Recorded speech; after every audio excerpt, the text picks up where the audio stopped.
امام زمانہ امام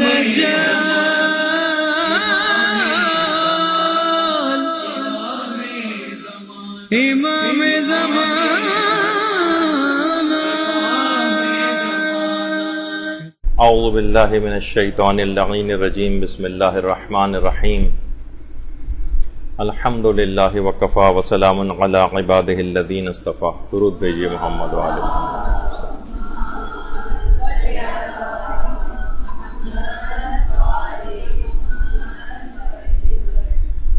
سب سے پہلے تو آپ سب کی خدمت میں پیشگی مبارکباد ولادت باسعادت امام زمانہ علیہ الصلوۃ والسلام.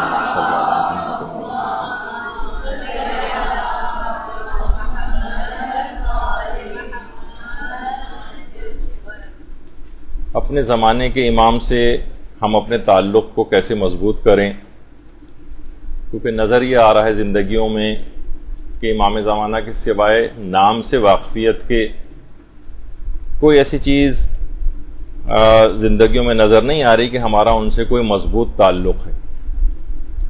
تو آج کچھ ایسے طریقے بیان ہوں گے. دیکھیے، اصلاً ہمیں اس شخصیت کی عظمت کا احساس ہی نہیں. ابھی میں ایک قول امام خمینی علیہ الرحمہ کا آپ کی خدمت میں پیش کرتا ہوں کہ جس میں اندازہ ہوگا آپ کو کہ امام زمانہ علیہ السلام کی فضیلت، ان کے پاس جو ولایت تکوینی ہے پروردگار عالم کی طرف سے، وہ کس قدر زیادہ عظمت کے حامل. امام خمینی فرماتے ہیں شب قدر کے حوالے سے کہ یہ رات ان کی ملکوتی سلطنت کے ظہور کی رات ہے، اور یہ ہر زمانے کے امام کے پاس یہ آتی ہے، اور ہر زمانے کے جو کتب ہیں ان کے پاس یہ رات ہوتی ہے، جو اس دور میں ہمارے مولا و امام و ہادی حضرت حجت ابن حسن عسکری علیہ السلام کے لیے.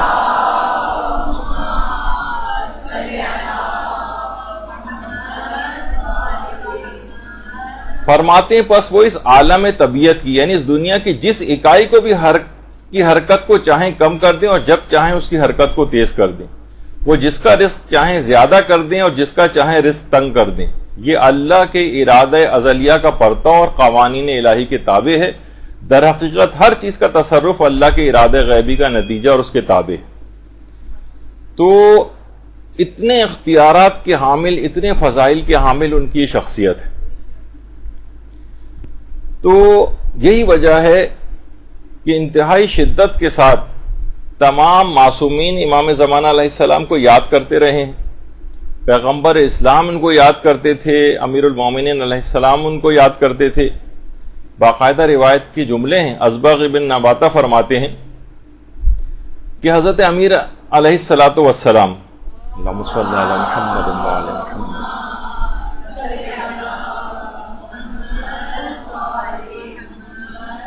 ایک بار اپنے دست مبارک سے ایک لکڑی ہاتھ میں تھی جس سے زمین پر خط دے رہے تھے. ازبغ کہتے ہیں کہ میں نے سوچا کہ شاید زمین پر کوئی نقشہ بنا رہے ہیں. میں نے پوچھا مولا ارغبت فیہا، کیا آپ کا اس زمین کو خریدنے کا ارادہ ہے؟ تو حضرت امیر نے فرمایا نہیں، خدا کی قسم نہیں. ہم دنیا کی طرف کوئی دھیان نہیں دیتے، نہ ہم اس کی کوئی خواہش رکھتے ہیں. پھر مولا، پھر آپ کس فکر میں؟ کہا میں اپنے فرزند کے بارے میں غور و فکر کر رہا ہوں. حضرت امیر کا اشارہ امام اثر علیہ الصلوۃ والسلام کی طرف تھا.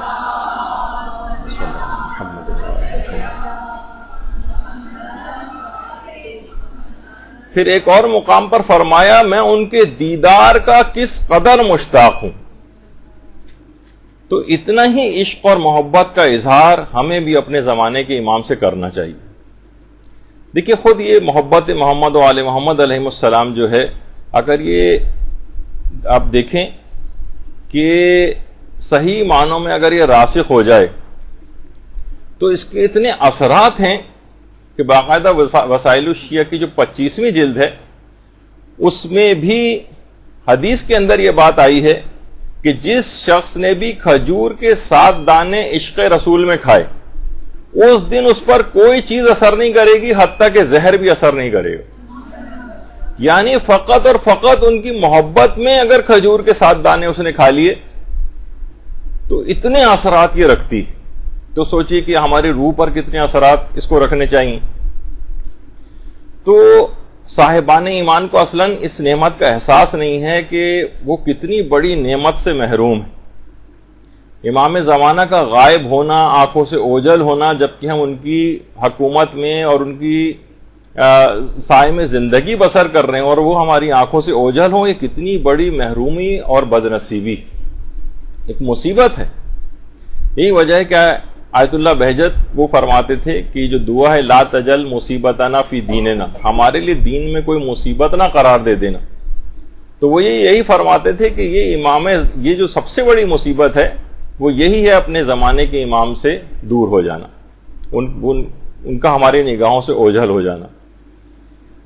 تو اچھا، جن کو اس نعمت کا احساس ہوتا ہے، جو اس نعمت کا احترام کرتے ہیں، ان کی افعال اور اعمال میں بھی شدت کے ساتھ اس کی جھلک نظر آتی۔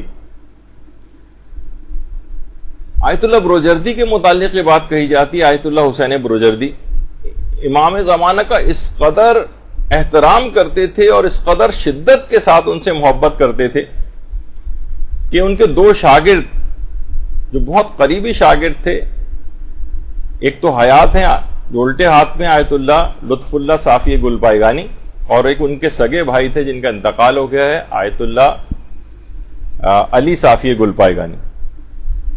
یہ دونوں بہت ہی قریبی شاگرد تھے، اور وہ یہ فرماتے ہیں کہ ایک دفعہ آیت اللہ بروجردی کے گھر میں مجلس کا انعقاد تھا، تو آیت اللہ بروجردی اپنے گھر کے صحن میں، دروازے سے صحن میں داخل ہوئے مجلس کے سلسلے میں۔ اس کی آواز تھوڑی کم کریں، سیٹی سے بج رہی ہے۔ صحن میں داخل ہوئے تو کسی نے اندر مجلس میں بیٹھے ہوئے افراد نے نعرہ لگایا، بر امام زمانہ و آیت اللہ حسین بروجردی صلوات، یہ نعرہ لگایا۔ آیت اللہ صافی گل پائیگانی فرماتے ہیں تو وہ سن کر اس قدر غمزدہ ہوئے کہ اندر آنے کے بجائے باہر بیرونی دروازے کی طرف واپس چلے گئے، بیرونی دروازے کی طرف واپس چلے گئے۔ ان کے ہاتھ میں جو عصا تھا وہ انہوں نے بہت زور سے بیرونی دروازے کے اوپر مارا، اس قدر غمزدہ تھے، اطراف میں کھڑے ہوئے لوگ بھی ڈر گئے کہ یہ کیا ہوا۔ تو اندر سے لوگ نکل کر باہر آئے، کیا ہوا کیا ہوا؟ تو آیت اللہ بروجردی نے کہا ہے کہ کس ظالم نے مجھ حقیر کا نام امام زمانہ کے نام کے ساتھ لے لیا۔ اس شخص اور پھر انہوں نے فرمایا کہ اس شخص کو گھر سے باہر نکالو اور دوبارہ اس شخص کو کبھی گھر میں آنے نہیں دینا، کیونکہ وہ احترام اور عظمت امام زمانہ علیہ السلام سے واقف تھی۔ اور خود امام خمینی اس قدر آیت اللہ بروجردی سے محبت کرتے تھے، اس قدر محبت کرتے تھے کہ ان کے جو پوتے ہیں امام خمینی کے حسن خمینی، وہ فرماتے ہیں کہ میرے والد احمد خمینی وہ فرماتے تھے کہ جس وقت آیت اللہ بروجردی کا انتقال ہوا ہے تو امام خمینی گھر کے بالکل آخری اندرونی کمرے میں تھے، دروازہ جبکہ بند تھا لیکن اندر سے اس قدر زور و شور کے ساتھ گریے کی آوازیں بلند ہو رہی تھی کہ ہمیں باہر صحن تک میں سنائی دے رہی تھی۔ آیت اللہ بروجردی کے انتقال پر اس قدر امام خمینی نے جو ہے وہ گریہ کیا تھا۔ تو ہمیں بھی اپنے زمانے کے امام سے اتنی ہی محبت محسوس ہونی چاہیے، اتنی ہی تڑپ محسوس ہونی چاہیے، ان کے فضائل کی بھی اسی قدر معرفت ہونی چاہیے۔ اصلاً یہ ہے کہ جو ہمیں فضائل اور ان کی معرفت نہیں ہے ان کے مقام کی، یہ گناہوں کی ظلمت کی وجہ سے۔ ظاہر ہے پاکیزہ فصلیں جو ہیں وہ گندے پانیوں میں نہیں اگا کرتی۔ یعنی دیکھیے کہ امام زمانہ پر ہمارا جو اعتقاد ہے وہ اصلاً دیکھا جائے تو بہت ضعیف ہے، کیونکہ نہ تو ہم غیبت میں اپنی کوئی ذمہ داری پوری کر رہے ہیں، نہ اپنی ذات کی اصلاح کی طرف کوئی دھیان ہے، اور نہ ہی معاشرے کی اصلاح کی طرف کوئی دھیان ہے۔ ایک غفلت سے ایک بھرپور زندگی گزاری جا رہی ہے۔ یعنی اگر کوئی واقعی ظہور کا منتظر ہو تو تعجیل اور تاخیر میں کوئی فرق نہیں ہے ظہور کے اعتبار سے، یعنی کہ ان کا ظہور جلدی ہو جائے، ان کا ظہور تاخیر سے ہو، اصل منتظر امام کے لیے دونوں چیزیں کوئی خاص اثر نہیں رکھتی، کیونکہ وہ ہر وقت اپنے آپ کو محضر امام زمانہ میں پاتا ہے۔ دیکھیں ظہور کی دو اقسام ہیں، ایک ہے ظہور عام اور ایک ہے ظہور خاص۔ ظہور عام یہ ہے کہ جب امام تمام لوگوں کے لیے ظاہر ہو جائے، وہ ظہور عام ہوگا، اور کچھ ہے ظہور خاص۔ ظہور خاص کیا ہے؟ یعنی یہ ان افراد کے لیے جو خود کو امام زمانہ کے محضر میں ہمیشہ حاضر پاتے ہیں، انہوں نے خود کو غیبت سے خارج کر دیا۔ دوسروں کے لیے غیبت ہے، ان افراد کے لیے ظہور ہے۔ ٹھیک ہے، وہ جیسے میں نے اس سے پہلے بھی کہا تھا کہ امام زمانہ جب ظاہر بظاہر بھی اگر ظہور کر لیں گے تو کون سا روزانہ آپ کی ان سے ملاقات ہوگی؟ مثلا یہ کہ ان کی رہائش گاہ تو مسجد سہلہ میں ہوگی عراق کے اندر، تو عراق تو ہمارا جانا اتنا فریکوینٹلی نہیں ہوگا، بس کہ جس طریقے سے ابھی بھی آنکھوں سے اوجھل ہیں اس وقت بھی زیادہ سے زیادہ کوئی ہم ان کی تصویر دیکھ لیں گے، کچھ ہوگا، لیکن ویسا ملنا جلنا تو نہیں رہے گا ان سے۔ تو جو حقیقی منتظر ہے وہ ہمیشہ اپنے آپ کو محضر امام میں پاتا ہے، امام موجود ہیں، زندہ ہیں، ان کا دورہ امامت چل رہا ہے، میں ان کے محضر میں حاضر ہوں، اس کے لیے ظہور میں تاجیل اور تاخیر کا کوئی فرق نہیں ذمہ داریوں کے اعتبار سے۔ اور یہی وجہ ہے یہ جو دعائے عہد میں آپ پڑھتی ہیں، دعائے عہد میں کیا ہے؟ اللہم یرونہ بعیدا ونراہ قریبا، دشمن اسے دور خیال کرتے ہیں لیکن ہم اسے نزدیک خیال کرتے ہیں۔ دشمن کے لیے ان کا ظہور دور ہوگا، ہمارے لیے نزدیک۔ یہی وجہ ہے کہ آیت اللہ بہجت بھی فرماتے تھے کہ لوگ مسجد جم کران جاتے ہیں اور ادھر ادھر تلاش کرتے پھرتے ہیں، کہاں دیکھ رہے ہو؟ ہم امام زمانہ کو ڈھونڈ رہے ہیں۔ ارے آپ کیا ڈھونڈیں گے؟ وہ خود آپ کو تلاش کر رہے ہیں۔ امام گم نہیں ہوئے، آپ گم ہو گئے۔ علماء فرماتے ہیں یعنی اپنے خیالات میں ہم گم ہیں، اپنی خواہشات میں ہم گم ہیں، اپنی گناہوں کی دلدل میں ہم گم ہیں، غفلت کی دنیا کے اندر گم ہیں۔ یعنی مثال علماء بیان کرتے ہیں کہ ہماری مثال اس بچے کی سی ہے جو اپنے باپ کی انگلی چھڑا کر بازار میں کسی بھی ٹافی یا چاکلیٹ والے کے پیچھے بھاگتا ہوا چلا گیا۔ اچھا، جب مجمع اور بھیڑ میں یہ پریشان ہوتا ہے اور ارد گرد کے لوگ اس سے پوچھتے ہیں کہ کیا ہوا، تو کہتا ہے کہ ابو گم ہو گئے۔ ارے ابو نہیں گم ہوئے، تم خود گم ہو گئے ہو، تم ہاتھ خود چھڑا کر بھاگے تھے ان سے۔ تو اب اس نادان بچے کے ساتھ کیا ہوگا؟ کون اس کو اپنی تحویل میں لے گا؟ آپ کو پتا ہے کہ اس طرح کے جو بازار اور یہ سب کچھ ہوتے ہیں وہاں پر بردہ فروش گھوم رہے ہوتے ہیں، وہ اسے اغوا کر کے لے جا سکتے ہیں، بچہ خطرے میں آ گیا۔ اسی طرح سے یہ راہ امام زمانہ سے بھٹکا ہوا شخص، اسے سب سے پہلے شیطان اغوا کر لیتا ہے، یہ خود ہاتھ چھڑا کر بھاگا ہے ان کا۔ دیکھیے شیطان اغوا کر کے اس کو گناہوں کے اندر مبتلا کرے گا، کیونکہ یہ جو گناہ ہیں یہ ایمان کا نور ختم کرتے چلے جاتے ہیں۔ جیسے کہا جاتا ہے نا کہ چینی یا چاول آپ دیکھتی ہیں کہ جس پلاسٹک کی تھیلی وغیرہ میں ہوتی ہے اس میں ایک چھوٹا سا سوراخ بھی ہو جائے تو وہ چھوٹا سوراخ آہستہ آہستہ بڑا ہوتا جاتا ہے، یہاں تک کہ پوری تھیلی خالی ہو جاتی۔ تو ہم نے تو بہت بڑے بڑے سوراخ کر رکھے ہیں ایمان کے۔ دیکھیے آپ دیکھتی ہیں نا کہ ذرا سا سوراخ ہو جائے وہ بارہ اتنا بڑا پھولا ہوا ہوتا ہے، ایک سوئی کی صرف ایک باریک سی نوک اندر جاتی ہے اور ساری ہوا نکل جاتی۔ اے سی کی کولنگ، ذرا سی چیزیں کھلی ہوئی ہوں، دروازے کھڑکی، وہاں سے ساری کولنگ باہر چلی جاتی۔ ایک چھوٹا سا کاکروچ ہوتا ہے، بعض اوقات جہاز کے سسٹم کے اندر اس کو بھی مارا جاتا ہے اس سے پہلے، کیونکہ وہ بہت سے تاروں کو کاٹنے کی اور اس کے اندر خرابی پیدا کرنے کی پوری فلائٹ کریش کا شکار ہو سکتی۔ تو یہ چھوٹے چھوٹے گناہ یہ جب نقصان دہ ہو سکتے ہیں تو بڑے بڑے گناہ کبیرہ ہماری روح کے اندر کتنے بڑے بڑے سوراخ کر رہے ہوں گے۔ سارا ایمان ان سوراخوں سے نکل کر باہر چلا جاتا ہے۔ تو دیکھیے اصلاً جو میں یہ کہہ رہا ہوں کہ ہمارا ایمان، یقین، اعتماد امام زمانہ پر نہیں، ان کے توسل سے اگر ہم کچھ دعائیں کرتے بھی ہیں تو بہت پھسپھسی قسم کی دعا ہوتی، دل کو اطمینان بھی نہیں ہوتا کہ پتہ نہیں یہ دعا قبول بھی ہوگی یا نہیں ہوگی۔ امام کے اوپر مکمل اعتماد۔ دیکھیں انسان کو اگر اعتماد ہو نا تو وہ بڑے بڑے کام کر جاتا ہے۔ اب بہت سے فضول قسم کے بھی لطیفے جو کہ مشہور ہیں، مشہور ہے نا کہ ایک چوہے نے ایک دفعہ ایک ہتھنی کو شادی کے لیے پروپوز کیا تھا۔ ہتھنی کو غصہ آ گیا کہ تم دیکھو ذرا اپنا قد دیکھو اور میرا قد دیکھو، اپنا خاندان دیکھو، گٹر میں رہنے والے مجھے تم شادی کی آفر کر رہے ہو۔ تو چوہے نے کہا وہ باتیں تمہاری سب ٹھیک ہیں لیکن میرا کانفیڈنس لیول بھی تو چیک کرو۔ تو کانفیڈنس یعنی اعتماد والی بات کہ انسان اگر کسی چیز پر اعتماد ہو تو وہ بڑے بڑے دعوے بھی کر جاتا ہے۔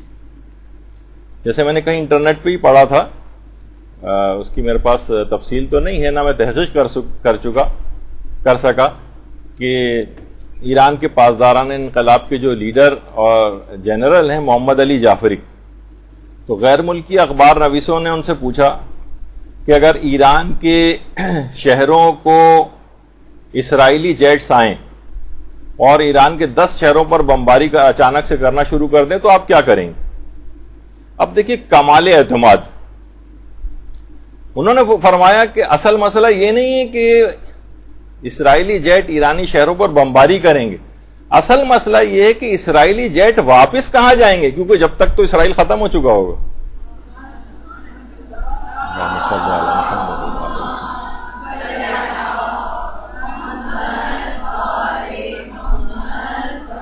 دیکھیے یہ طاقت ایمانی، یہ یقین محکم، یہ زمانے کے امام پر اعتماد سے آتا ہے۔ یہی وجہ ہے کہ آیت اللہ سیستانی امام زمانے سے توسل، بارہا توسل کیا۔ امام آیت اللہ سیستانی کے داماد آغا جواد شہرستانی فرماتے ہیں کہ ہم بہت سخت پریشان تھے جس زمانے میں دہشت گردوں نے موصل کو پورا تباہ کر دیا تھا، اور پھر وہاں سے وہ حرکت کرتے کرتے بغداد کی طرف بڑھ رہے تھے، ساری جگہوں کو تباہ کرتے ہوئے، اور بغداد سے فقط 60-70 کلومیٹر دور رہ گئے تھے، اور اس کے بعد بغداد سے پھر نجف اور کربلا کتنا دور رہ جاتا ہے۔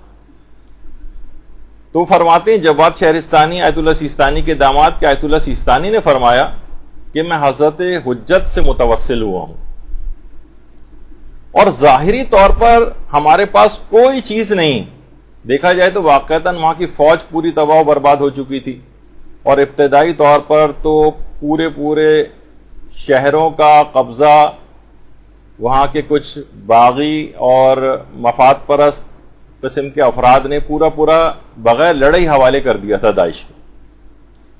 تو فرمایا کہ ظاہری طور پر ہمارے پاس کچھ نہیں ہے سوائے حضرت حجت پہ توسل کے، پورے اعتماد کے ساتھ کہا، اور اس توسل کے بعد اپنا وہ تاریخی فتویٰ صادر کیا جس کے نتیجے میں دنیا نے دیکھا کہ عراق اور شام سے داعش اور تمام عالمی طاقتوں کے ایجنڈوں کو کس طرح سے شکست فاش ہوئی۔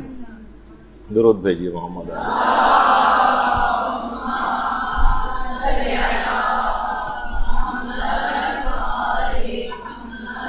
تو حضرت حجت پر ان کا ایمان، حضرت حجت سے توسل، حضرت حجت پر اتنا زیادہ اعتماد، اور کیا کہ اس 70 گز کے کرائے کے ٹوٹے پوٹے سے گھر میں رہنے والے اس بوڑھے مرج عالم نے کس طرح سے عالمی طاقتوں کو شکست دی اپنے صرف 4.5 چھوٹی لائنوں مختصر سے اس فتوے کے بعد۔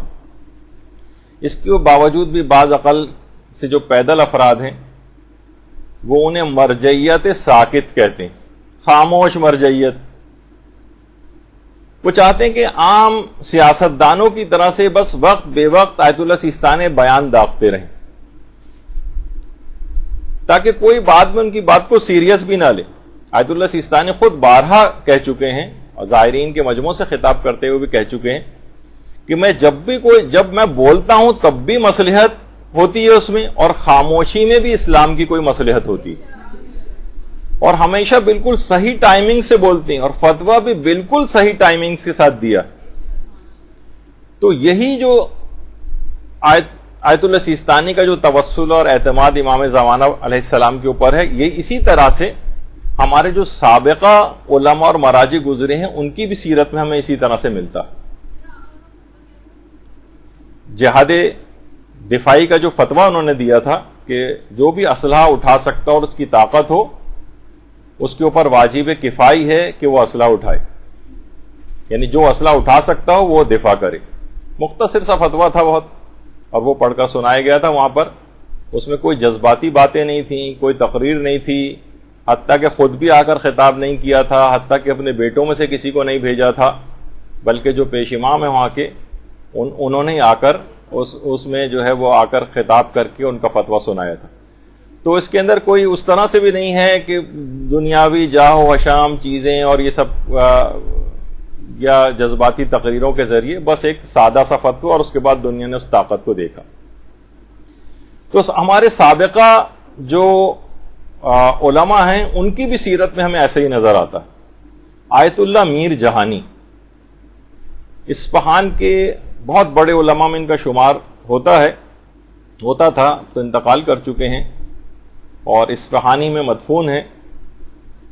اور آیت اللہ ابوالحسن اصفہانی کے خاص دوستوں میں اور خاص اصحاب میں ان کا شمار ہوتا تھا، بلکہ آیت اللہ ابوالحسن اصفہانی کے زیادہ تر جو مالی امور ہیں ان کی دیکھ بھال بھی آیت اللہ میر جہانی کیا کرتے تھے، اور یہ پراسرار علوم میں بھی بڑی مہارت رکھتے تھے۔ جفر ہے، رمل ہے اور نجوم ہے اور قدیم طب جو ہے اس کے اندر بہت زیادہ مہارت تھی آیت اللہ میر جہانی کی۔ اور بہائیوں کے ساتھ انحراف، ایک فرقہ ضالہ گمراہ فرقہ جو ایران کے اندر ہے، جس پہ سب علماء نے ان کے کفر کے فتوے دیے ہیں، تو بہائیوں سے بہت انحراف کا انہوں نے مقابلہ کیا۔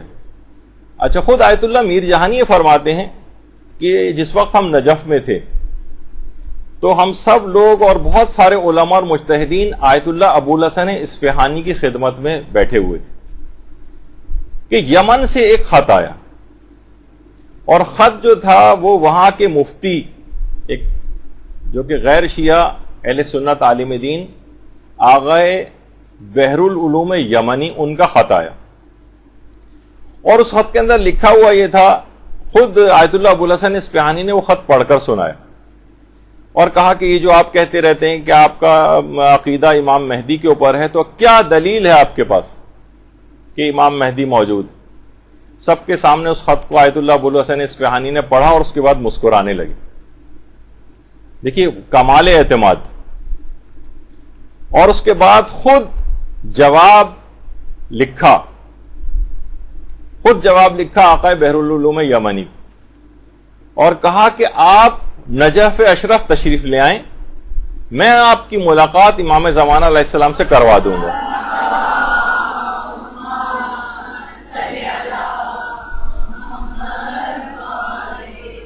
میں ملاقات کروا دوں گا۔ اتنا اعتماد۔ ایک ہمارا بعض اوقات حال ہوتا ہے کہ ہر وقت مشکوک ہو جاتے ہیں، دو سوشل میڈیا پہ کچھ ادھر ادھر کی پوسٹ پڑھ لی تو ہمارا ایمان متزلزل ہونے لگتا ہے، ایک پیراگراف کہیں پڑھ لیا کسی نے تو نوجوان بہک جاتے ہیں اور انہی کے ہم عقیدہ ہو جاتے ہیں۔ کہا کہ میں ملوا دوں گا۔ اچھا، کمال اعتماد کے ساتھ جواب لکھ کے روانہ کیا۔ ایک مہینے بعد آقا بحر العلوم یمنی اپنے بیٹے کے ساتھ نجف آ گئے۔ اس وقت حرم امیر المومنین میں نماز پڑھا رہے تھے آیت اللہ ابوالحسن اصفہانی۔ آیت اللہ ابوالحسن اصفہانی حرم امیر المومنین میں نماز پڑھاتے تھے۔ کسی نے آ کر اطلاع دی ان کو وہیں حرم میں ہی کہ آقا بحر العلوم یمنی آ گئے ہیں، آپ سے ملاقات کرنا چاہتے ہیں۔ کہا کہ نہیں، ہم خود ان کی رہائش گاہ پر جا کر ان سے ملاقات کریں گے۔ جب ملاقات کے لیے گئے تو آقا بحر العلوم یمنی نے ان کو وہی سوال ان کے سامنے رکھا کہ اگر آپ نے کہا تھا کہ آپ ملاقات کروا دیں گے تو ہم لوگ آ گئے ہیں۔ تو کہا کہ ٹھیک ہے، کل رات آپ کھانا میرے ساتھ کھائیں۔ اچھا، آیت اللہ ابوالحسن اصفہانی کے کھانا کھانے کے بعد انہوں نے اپنے خادم کو بلایا جن کا نام تھا حسین مشہدی۔ کہا حسین مشہدی چراغ لے کر آؤ، ہم باہر جائیں گے. اس کے بعد بحر العلوم یمنی ان کے بیٹے اور خادم جو تھے ان کے حسین مشہدی، ان کو آیت اللہ ابوالحسن اصفہانی نے لیا اور وادی السلام جو قبرستان ہے وہاں پر چلے. وادی السلام کا قبرستان مشہور نجف کا قبرستان ہے، اور یہ چاروں افراد اس قبرستان میں چلتے چلتے اس مقام پر آ گئے کہ جس کو مقام امام زمانہ علیہ السلام کہا جاتا ہے.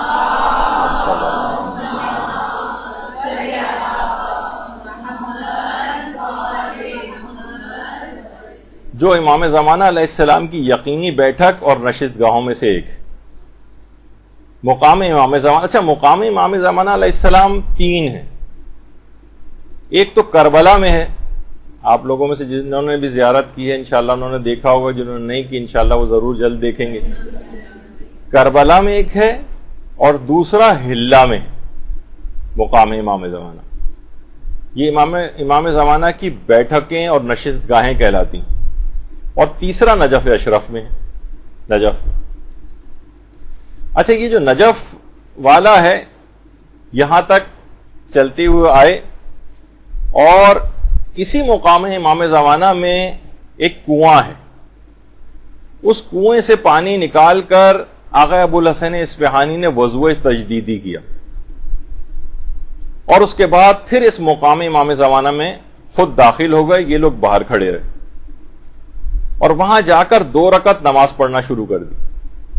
اب آقا بحر العلوم یمنی کے بیٹے فرماتے ہیں کہ میں اور میرے والد باہر بے چینی کے ساتھ ٹہل رہے ہیں کہ ہمیں ملوانے کے لیے لائے ہیں یہاں پر امام زمانہ سے، اور یہ خود جو ہے کبھی وضو کر رہے ہیں کبھی نماز پڑھ رہے ہیں.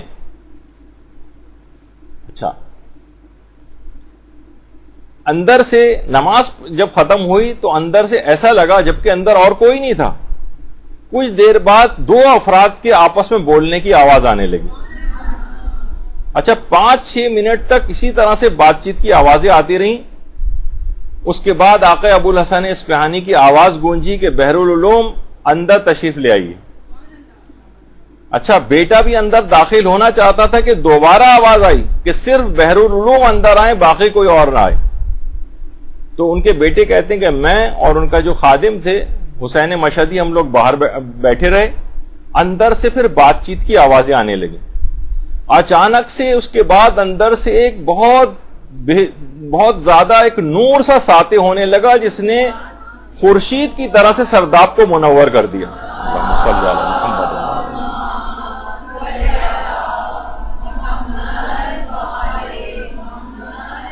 اچانک سے بہت زیادہ روشنی وہاں سے ظاہر ہونے لگی، اور بحر العلوم کے بیٹے کہتے ہیں میرے والد کی گریہ وزاری کی آوازیں گونجنے لگی.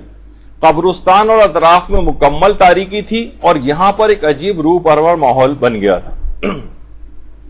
کہنے اس کے بعد میرے والد کی آوازیں وغیرہ آنا بند ہو گئیں، نور کی وہ روشنی بھی ختم ہو گئی، اور اس کے بعد آیت اللہ ابوالحسن اصفہانی کی آواز گونجی اور ان کے بیٹے کو آواز دے کر اندر بلایا کہ اپنے والد کو سنبھالو. اندر گئے تو دیکھا کہ والد بالکل بے حال ہیں، بے ہوش ہیں. کافی دیر بعد ہوش آیا تو بار بار یہ جملہ ان کی زبان پہ یبنا رسول اللہ، یبنا رسول اللہ، اے فرزند رسول، اے فرزند رسول، التوبہ التوبہ التوبہ، میں توبہ کرتا ہوں، میں استغفار طلب کرتا ہوں. اور اس کے بعد آقا ابوالحسن اصفہانی کی طرف دیکھ کے بحر العلوم یمنی نے کہا کہ آپ مجھے شیعہ ہونے کا طریقہ بتائیے، شیعہ ہونے کا طریقہ. اچھا، وہ خود بھی شیعہ ہوئے، اس کے بعد ان کا بیٹا جو ہے وہ بھی شیعہ ہوا. بحر العلوم یمنی اس کے بعد واپس چلے گئے یمن، اور وہاں کے کیونکہ مفتی تھے، اور چند ماہ بعد ہی یمن سے باقاعدہ ایک شخص پیغام لے کر آیا نجف، اور اس نے آ کر اطلاع دی کہ بحر العلوم یمنی نے آپ کی ہدایت اور تبلیغات کے نتیجے میں 3 سے 4 ہزار افراد کو شیعہ کر لیا.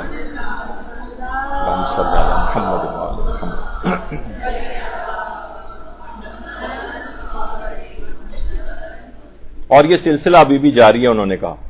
تو آپ یہ دیکھیے کہ امام زمانہ علیہ السلام سے کتنا زیادہ ارتباط، ان کے اوپر کتنا زیادہ اعتماد ایک ایسا ہی ہر مومن کے لیے ہونا چاہیے. اس کا اتنا رابطہ مضبوط ہو، اتنا زیادہ توسل اس کا امام زمانہ سے ہو، اور اتنا زیادہ ایمان اور یقین ان کے اوپر ہو کہ صرف آقا ابو الحسن اصفہانی سے تو ایک واقعہ کے لحاظ سے مشہور ہو گیا، لیکن کوئی بھی مومن جس کے اندر اتنی تڑپ اور ایمان کا درجہ جو پایا جاتا ہے وہ بھی امام سے اس طرح سے ملاقات کر سکتا ہے، بلکہ آیت اللہ بہجت تو یہ فرماتے تھے کہ امام خود بھی اسے ڈھونڈ نکال کر اس کے پاس پہنچ جاتے ہیں۔ تو دیکھیے امام زمانہ علیہ السلام سے جو منسوب جگہیں، جیسے کہ ابھی آپ نے دیکھا کہ مقام امام زمانہ جو 3-4 مقامات کے اوپر ہیں، یہ بھی ان کے توسل میں مددگار ہوتے ہیں، اور اسی طریقے سے جو اور بھی ہیں جیسے جمکران بھی ان سے منسوب ہے۔ اچھا بعض اوقات دیکھیے یہ جگہیں تو ہمارے ملکوں سے بہت دور ہیں، ہر شخص جا بھی نہیں پاتا ہے، تو آیت اللہ بہجت یہ فرماتے تھے کہ غیبت اتنی طولانی ہو گئی ہے کہ بہت ممکن ہے کہ ہر وہ جگہ جو حضرت حجت کے نام سے منسوب ہو، خواہ وہ مسجد ہو، خواہ وہ امام بارگاہ ہو، خواہ وہ ادارے ہوں، خواہ وہ مساجد ہو، ممکن ہے کہ وہ بھی ان کے توسل اور رابطے کا ذریعہ بن جائیں۔ ہر وہ جگہ جو کہ امام زمانہ کے نام سے منسوب ہو گئی ہے وہ بھی ان سے رابطے اور توسل کی جگہ قرار پا سکتی۔ تو اس لحاظ سے ہم یہ کہہ سکتے ہیں کہ اگر ہمارا عمل صالح، ایمان اور ایقان، تو بہرحال ہمارا ادارہ بھی انہی کے نام سے موسوم ہے، مدرسۃ القائم، تو انشاءاللہ یہ بھی ان کے رابطے اور توسل کی جگہ علم حاصل کرنے کے ساتھ ساتھ بن سکتی۔ تو اب دیکھیے ہمارے ساتھ ہوتا کیا ہے کہ ہم اس کے بعد کوئی کام کرنے کو تیار نہیں ہوتے، امام کی کوئی خدمت کو تیار نہیں ہوتے ہیں۔ آقا بہجت ایک جملہ بہت اچھا کہتے تھے، اور جو عام طور پر لوگ سمجھتے ہیں اس کے برخلاف انہوں نے بات کہی۔ وہ فرماتے ہیں کہ یہ بات یاد رکھ لو کہ ظہور کے بعد حلوہ تقسیم نہیں ہوگا۔ مقصد ان کا کہنے کا یہ تھا، جو کہ ہمارے چھٹے امام امام جعفر صادق علیہ الصلوۃ والسلام صلی اللہ علیہ وسلم،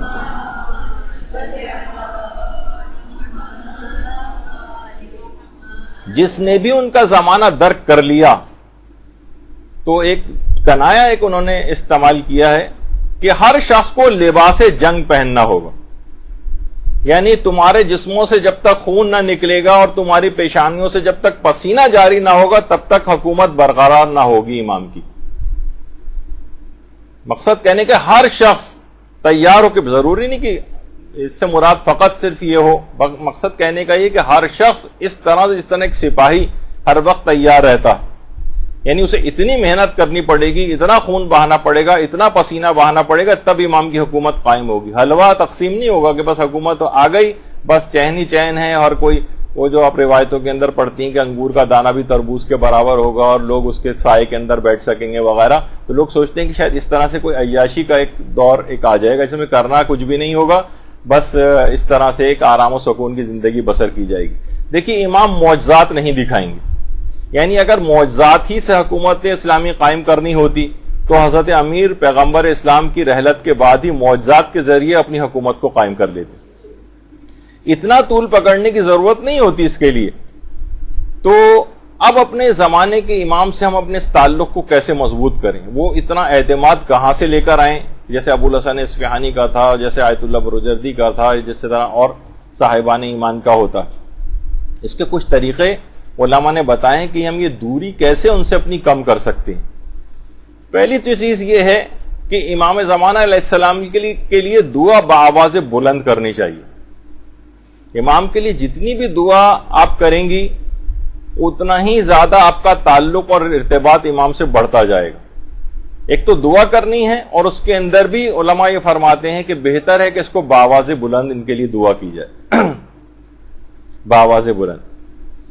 اور دوسری چیز علماء فرماتے ہیں کہ گناہوں سے جتنا زیادہ آپ بچیں گی اتنا ہی زیادہ امام زمانہ کے قریب ہوتی جائیں گی۔ جب بھی باقاعدہ نعرہ لکھ کے بہت سی جگہوں پہ لگایا جاتا ہے اللہم عجل لولیک الفرج، یعنی گناہ انجام نہ دو، اس کے دوسرے معنی یہی، یہ جو آپ دعا کرتی ہیں نا، اس کی معنی اصلاً یہ ہیں کہ اس سے ظہور نزدیک ہوگا کہ امام زمانہ کے اتنے صالح افراد جو ہیں وہ پیدا ہو جائیں، اور وہ صالح افراد گناہ چھوڑ کر ہی صالح بن سکیں گے، تو تب امام کا ظہور نزدیک ہوگا، یہ ان سے ایک قریب جانے کا ایک سبب بنے گا۔ گناہوں کے ساتھ امام سے قریب نہیں آ سکتے۔ اور یہ بھی کہا جاتا ہے، آیت اللہ بہجتی کہتے تھے کہ ظہور کے بعد وہ افراد کہ جنہوں نے زمانہ غیبت کے اندر ثابت قدم رہے ہوں گے ایمان پر، ان پر خاص طور پر ظہور کے بعد لطف و عنایت کی جائے گی۔ یعنی اگر آپ نے یہ غیبت کا زمانہ بہت اچھے طریقے سے گزار لیا تو دیگر تمام افراد کی نسبت ایسے افراد سے بہت امتیازی سلوک کیا جائے گا۔ ان لوگوں نے بہت اس زمانے پورا آشوب کے اندر اپنے آپ کو، اپنے ایمان کو صحیح و سالم بچا کر لے گئے۔ ان پر خصوصی عنایت کی جائے گی، ان پر خصوصی الطاف جو ہیں وہ اپنے نچھاور کیے جائیں گے۔ یہی وجہ ہے کہ کہا جاتا ہے کہ جس وقت امام کا ظہور ہوگا تو اس وقت سب سے خوش قسمت کون ہوگا؟ سب سے خوش قسمت۔ تو علماء فرماتے ہیں کہ ظہور کے وقت جو شخص بھی اطاعت الہی کرتا ہوا نظر آئے گا وہ سب سے خوش قسمت ہوگا۔ یعنی جتنی زیادہ آپ احکامات پروردگار کے اوپر اس زمانے غیبت کے اندر عمل کرتی جائیں گی اور اسی کے ساتھ ساتھ ظہور ہو جائے گا تو ایسے افراد انتہائی خوش قسمت تصور کیے جائیں گے۔ یعنی انہوں نے زمانہ غیبت کو اس طرح سے نہیں گزارا جس طریقے سے لاپرواہ، فاسق و فاجر، بدکار افراد گزارتے تھے۔ انہوں نے اپنے اس غیبت کے زمانے کو بھی اس طرح سے کہ اپنے زمانے کا امام موجود ہے، ٹھیک ہے آنکھوں سے ہی تو غائب ہے نا، لیکن اس میں تو انہوں نے اپنی ذمہ داری کا احساس کیا، اپنے آپ کو گناہوں سے بچایا اور یہاں تک لے کر آ گئے۔ تو یہ بہت خوش نصیب افراد شمار ہوتے ہیں۔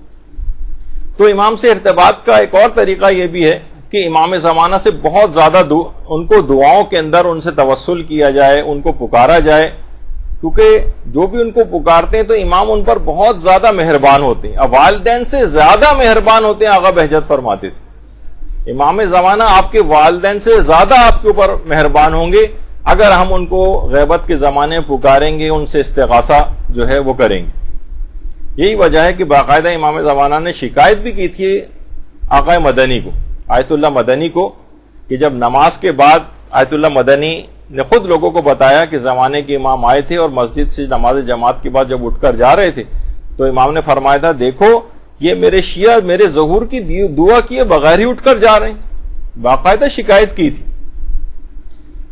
تو دعاؤں اور اذکار سے امام سے اپنے رابطے کو مضبوط کرنا چاہیے، اور کچھ علماء نے جو سب چیزیں بتائی ہیں کہ کون سی دعائیں اور اذکار امام سے رابطے کو مضبوط کرواتے ہیں، ان میں دعائے ندبہ ہے، دعائے غریق ہے، دعائے عہد ہے، دعائے فرج ہے، امام زمانہ سے استغاثہ ہے، ایک صلوات مخصوص ہے امام زمانہ علیہ السلام کے لیے، آپ کو مل جائے گی کتابوں میں، زیارت آل یاسین ہے، زیارت روز جمعہ ہے، اور 3 الگ سے دعائیں اور بھی ہیں، اللہم رب النور العظیم والی دعا، اللہم ارزقنا توفیق الطاعہ و بعد المعصیہ والی دعا، اور تیسری ہے دعائے معرفت، اللہم عرفنی نفسک۔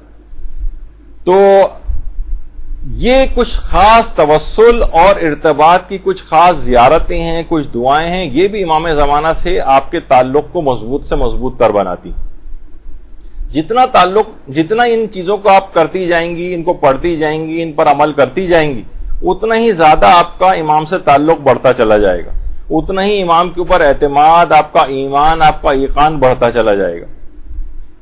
یہی وجہ ہے کہ 2 بلکہ 3 چیزیں اور بھی ہیں جو امام نے خاص طور پر تاکید کی ہیں، ان میں ایک نماز شب ہے، زیارت عاشورہ ہے اور زیارت جامعہ ہے، جس پہ امام نے باقاعدہ ان سے کہا، ایک سید احمد بہشتی کہ تم نماز شب کیوں نہیں پڑھتے، تم زیارت عاشورہ کیوں نہیں پڑھتے، تم زیارت جامعہ کیوں نہیں پڑھتے؟ تو یہ تینوں عبادات بھی امام سے ارتباط کا اور ان سے تعلق کو مضبوط کرنے کا بہت اہم ذریعہ ہے، یہ 3 چیزیں بھی۔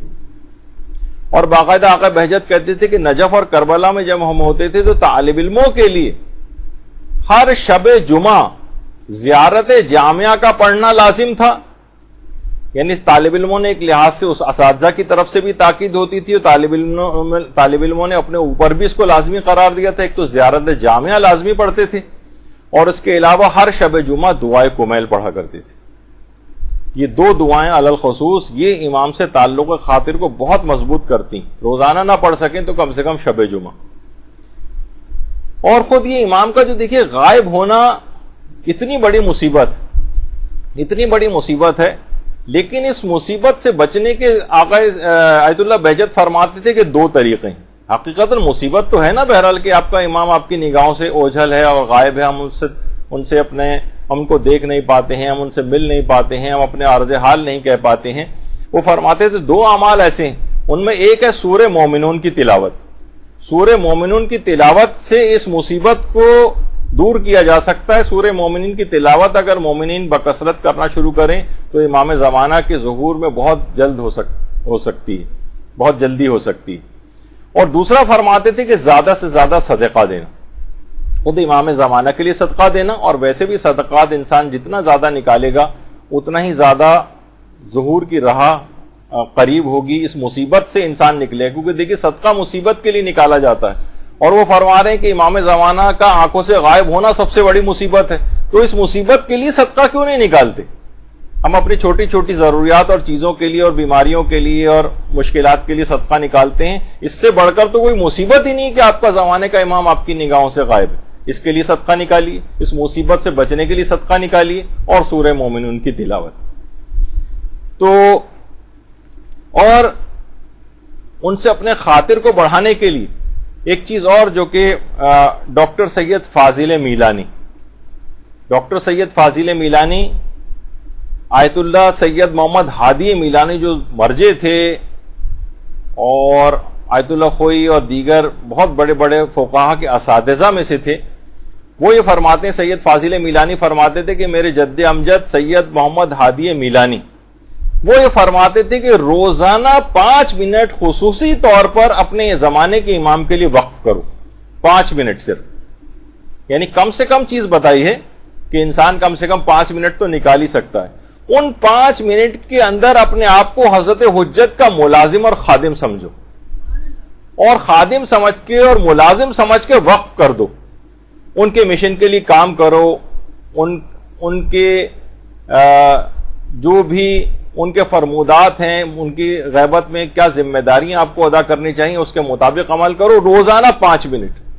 جس طریقے سے کوئی غلام ہوتا ہے اپنے آقا کی خدمت میں چشم ابرو کا منتظر ہوتا ہے، جو حکم دیں گے میں اس دوران کروں گا، تو کم سے کم روزانہ 5 منٹ نکالو صرف، اور اپنے آپ کو امام زمانہ کا خادم اور ملازم سمجھ کے کام کرو. اور پھر اس پیریڈ کو گزارتے بھی چلے جاؤ، پھر 24 گھنٹے کا پیریڈ بھی مسلسل طور پر بھی اپنے آپ کو چاہو تو امام زمانہ کا خادم سمجھ سکتے. تو فرماتے ہیں اگر تم نے ایسا کیا تو یقین جانو یقینی طور پر تم ان کی نگاہ میں مورد تائید اور مورد عنایت قرار پاؤ گے. کہ کوئی ملازم ہو وہ بہت زیادہ خدمت کے اوپر کاربند ہو اور ہر وقت کسی کی خدمت پر کمر بستہ ہو، تو اپنے آقا کی نگاہ میں کتنا مقام حاصل کر لیتا. اور صرف یہی نہیں بلکہ اپنی دعاؤں میں بھی ان کو وسیلہ قرار دو.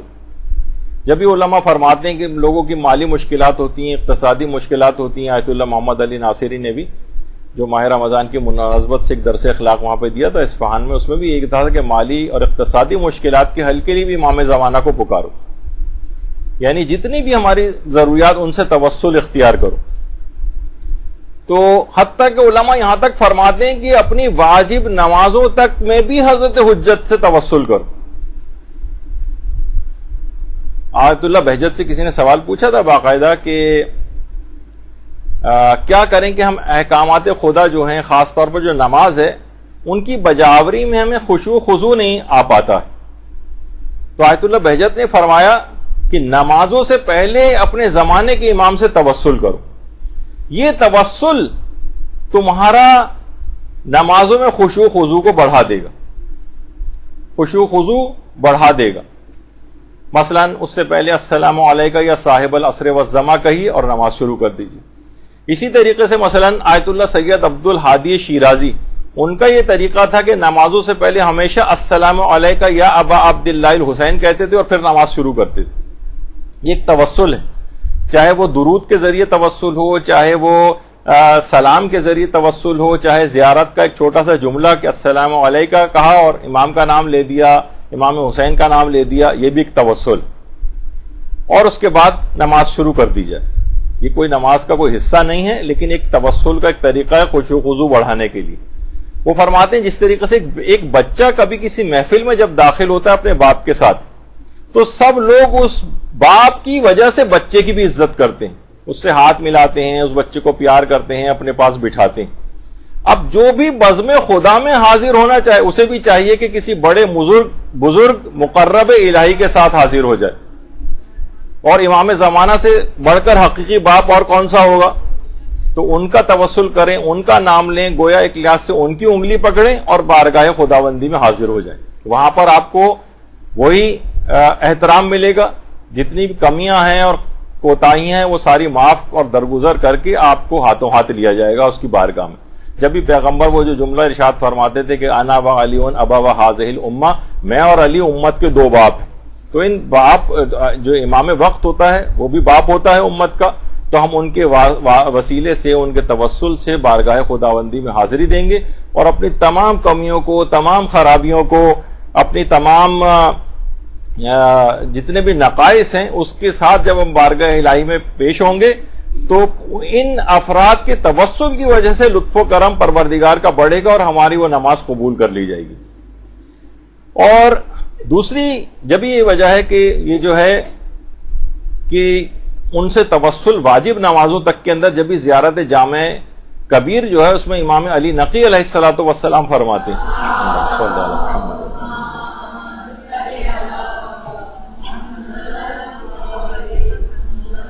وَبِمَوَالَاتِكُمْ تُقْبَلُ الطَّاعَةُ الْمُفْتَرَضَةُ، آپ ائمہ کی محبت اور وسیلے ہی سے واجب نمازیں قبول ہوتی، ہماری واجب عبادات قبول ہوتی. یعنی آیت اللہ بہجت یہ بھی فرماتے تھے کہ امام زمانہ سے جو توسل ہے وہ نافلہ نماز کی طرح سے کہتے تھے، جو یعنی امام سے جب آپ توسل کرتی ہیں ایسے ہی جیسے آپ نافلہ نماز پڑھ رہی. اور وہ یہ فرماتے تھے کہ جب اسحاق دنیا میں آنے والے تھے نبی خدا تو فرشتے حضرت ابراہیم کے پاس آئے تھے اور ان کو بشارت دی تھی جو سورہ انبیاء کی آیت نمبر 72 ہے جو ہم نے نمازوں کے درس میں بھی پڑھی تھی کہ وَوَهَبْنَا لَهُ اسحاق وَيَعْقُوبَ نَافِلَةً، یعنی ہم نے اسحاق و یعقوب کے وجود کو نافلہ قرار دیا. تو جب اسحاق اور یعقوب ابراہیم کے لیے نافلہ قرار پا سکتے ہیں تو امام زمانہ اور ائمہ اطہار بدرجہ اولا نافلہ قرار پائیں گے. تو بہرحال ہم ان ہستیوں پر درود و سلام کے ذریعے متوسل ہو سکتے ہیں اور نمازوں میں بھی اپنے خشوع و خضوع کو بڑھا سکتے ہیں. درود بھیجیے اللہ صلی اللہ علیہ وسلم.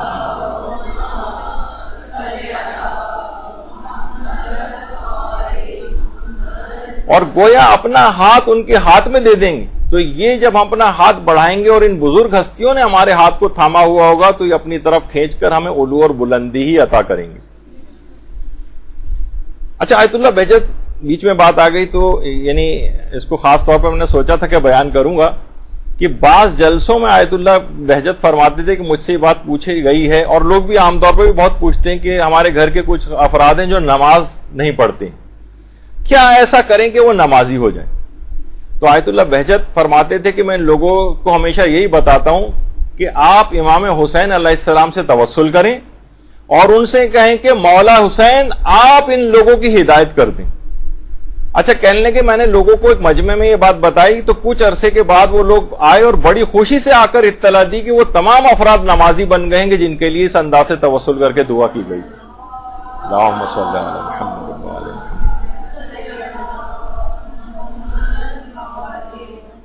یعنی امام حسین سے توسل کریں اور اس کے بعد امام ہی سے کہیں کہ مولا آپ ان کی ہدایت فرما دیجیے.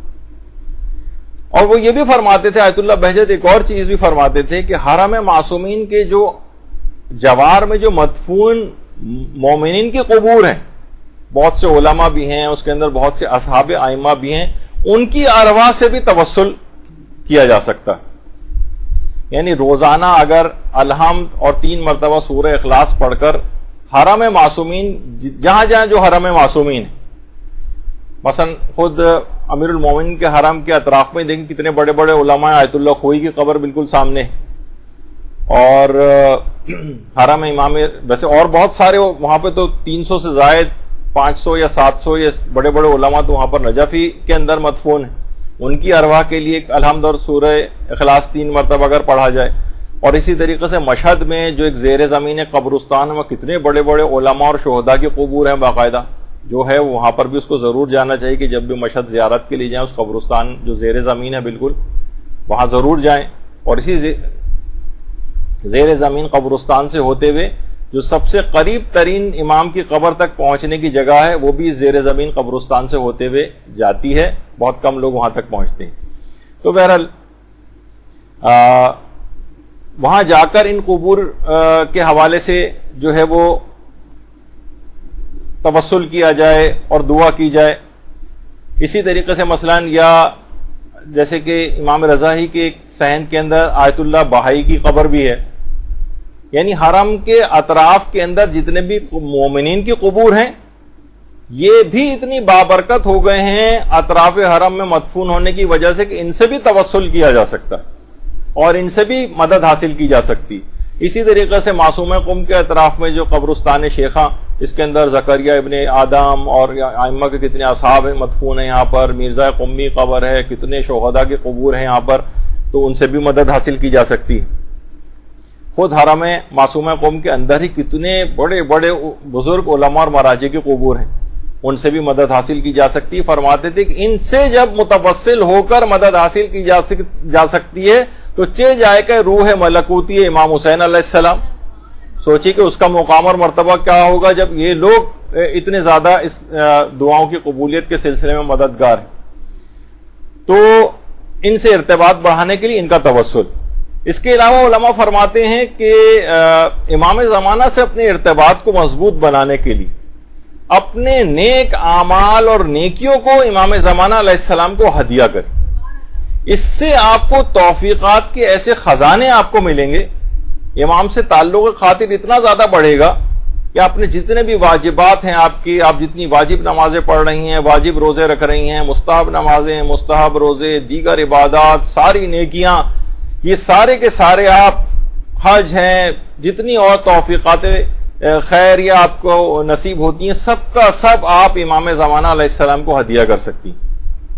آپ خود حیران ہو جائیں گے۔ دیکھیے عام طور پر بھی نیکیاں دوسروں کو ہدیہ کرنے کی عادت ڈالی اپنے مرحومین کے لیے، خاص طور پر امام زمانہ کی خود ایک تاکید ہے کہ وہ افراد کے جن کا اس دنیا میں کوئی والی اور وارث نہیں ہے اور انتقال کر گئے، ان کے لیے علی الخصوص دماغ میں رکھتے ہوئے کہ امام زمانہ نے حکم دیا ہے ان کے لیے بھی ثواب میں شریک، ان کا تو کوئی والی وارث نہیں ہے، دنیا سے ایسے چلے گئے، کوئی ان کے لیے سورہ فاتحہ پڑھنے والا نہیں ہے، ان کے لیے آپ تمام نیک اعمال ان کو بھی ہدیہ کریں۔ ایسی توفیقات آپ کو ملیں گی کہ آپ حیران ہو جائیں گے۔ حوزہ علمیہ قم کے ایک استاد نے بات نقل کی ہے کہ باوجود کوشش کے میں نماز شب کا پابند نہیں ہو پاتا تھا۔ دیکھیے بہت سے لوگوں میں کمزوریاں ہوتی ہیں، کچھ ایسی کہ پڑھتا تھا لیکن پابند نہیں ہو پاتا تھا، میں بڑا پریشان ہوتا تھا کہ آخر کیا ایسا ہو گیا۔ وہ خود فرماتے ہیں کہ ایک دفعہ میں بس میں سفر کر رہا تھا تو ایک بچے نے مجھ سے پانی مانگا، میری جو بس میں جو میری سیٹ تھی وہ بالکل اس جگہ پہ تھی جہاں کولر وغیرہ ہوتا، ہماری بسوں میں تو خیر ایسا کوئی انتظام نہیں ہوتا، وہاں کی بسوں میں ممکن ہے، تو کولر کی میں قریب تھی، بچے نے مجھ سے پانی مانگا، میں نے گلاس بھر کر اس کو پانی دیا اور اسی وقت میں نے دل میں نیت کی کہ پروردگارا اس پانی پلانے کا ثواب میرے والد مرحوم کی روح کو پہنچے۔ وہ فرماتے ہیں کہ اسی رات سے مجھے ایسی نماز شب کی توفیق ملی کہ پھر دوبارہ کبھی قضا نہیں ہوئی۔ تو وہ فرماتے ہیں کہ مجھے اب نہیں پتا کہ پانی پلانے کا کیا تعلق بنتا ہے نماز شب کی پابندی سے، لیکن کیا ہے کہ میں نے اس طرح سے اپنے ثواب کو ہدیہ کیا اور اس کے نتیجے میں یہ توفیق مل گئی کہ میں نماز شب کا پابند ہو گیا۔ تو اعمال نیک کو کسی دوسرے کو ہدیہ کرنے سے بہت توفیقات ملتی ہیں۔ تو سوچیں کہ آپ امام زمانہ علیہ السلام کو اپنے ہدیہ کریں گی، یہی وجہ ہے کہ آیت اللہ وحید خراسانی بھی فرماتے ہیں کہ سورہ یاسین کا ایک ہدیہ پڑھ کر امام زمانہ کو اگر ہدیہ کیا جائے، سورہ یاسین کو پڑھ کر امام زمانہ کو ہدیہ کیا جائے تو دنیا اور آخرت کی تمام سعادتیں حاصل ہو جاتی، یعنی امام سے آپ کا تعلق خاطر وہ بڑھے گا۔ اور اسی طرح سے آقا آیت اللہ وحید خراسانی یہ بھی فرماتے ہیں کہ روزانہ صبح اور رات کو سونے سے پہلے 11 مرتبہ اگر کوئی سورہ توحید پڑھے اور امام زمانہ کو یہ ہدیہ کرے تو یہ عمل آپ کی روح کے لیے اکسیر بن جائے گا، اکسیر احمر۔ وہ فرماتے ہیں اس سورے کا، یہ جو سورہ ہے سورہ توحید کا، امام زمانہ کو ہدیہ کرنے کا ایک خاص اثر ہے اور یہ ہدیہ کبھی امام کی بارگاہ سے رد نہیں ہوتا۔ آپ خود بھی دیکھیں نا کہ اگر کوئی شخص روزانہ کی بنیاد پر آپ کو تحفے تحائف روزانہ کی بنیاد پر کوئی کسی کو بھیجتا رہے تو آپ کے لیے خود بخود آپ اس کی طرف متوجہ ہوں گے، خود بخود اس کے لیے دل میں ایک تعلق خاطر پیدا ہوگا. تو روزانہ کی بنیاد پر اگر امام زمانہ علیہ السلام کے لیے 11 مرتبہ سورہ توحید صبح و شام ان کا ہدیہ کیا جائے, نیک اعمال کا بار بار ہدیہ ان تک پہنچے, خود بخود امام زمانہ کی ذات گرامی آپ کی طرف متوجہ ہوتی چلی جائے گی. اور وہ اگر متوجہ ہو گئے اور عنایت ان کی شامل حال آپ کی ہو گئی تو سوچیے کہ دنیا اور آخرت میں ہر جگہ بیڑا پار ہو جائے گا. اللہم صلی علی محمد.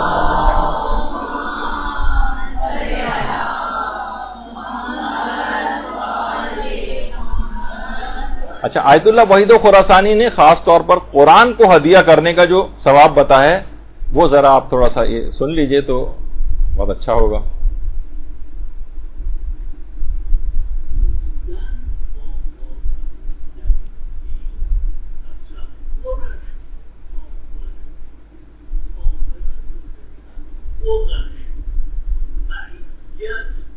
امیر المؤمنین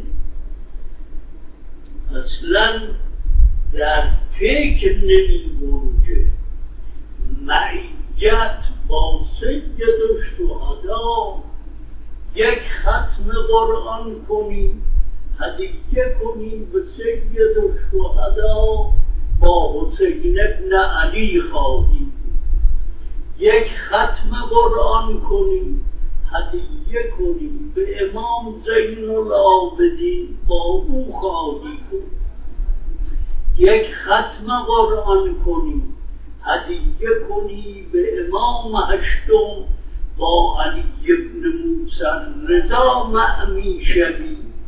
همتون در این ماه رمضان این کار رو بکنید, به دیگران هم بگید, همتون قرآن رو شروع کنید, هر چه می توانید بیشتر بهتر, همه را هدیه کنید به صاحب العصر و الزمان.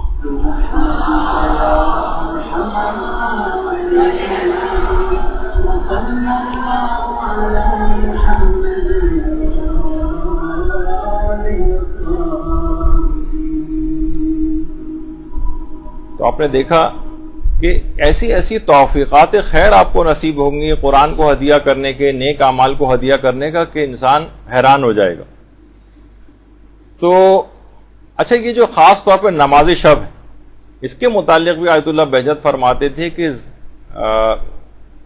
اس کا تو ابھی ذکر ہوگا, لیکن یہ سلائیڈ آ گئی کہ اپنے حج اور عمرے کو بھی امام کے لیے انجام دیں اور اس کا ثواب ان کو ہدیہ کریں. نیابت بھی کی جا سکتی ہے لیکن بہتر ہے کہ نیابت نہ کریں بلکہ ان کو ثواب ہدیہ کریں.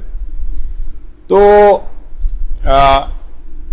ظاہری اور باطنی پستیوں سے اگر کوئی شخص نکلنا چاہے تو آیت اللہ بہجت یہ فرماتے تھے, نہیں بلکہ ایک چیز اور اس کے اندر بیان ہو جائے, وہ یہ ہے کہ جیسے ابھی درود, جیسے کہ آپ نے ابھی دیکھا کہ نمازوں کو ہدیہ کرنا, قرآن کو ہدیہ کرنا, آیت اللہ عبد الحسین امینی فرماتے تھے جو بھی شخص درود پڑھنے کے بعد وَأَجِّلْ فَرَجَهُمْ کا اضافہ کرے میں اسے اپنی کتاب الغدیر کے ثواب لکھنے میں شریک کرتا ہوں. صلی اللہ علیہ وسلم.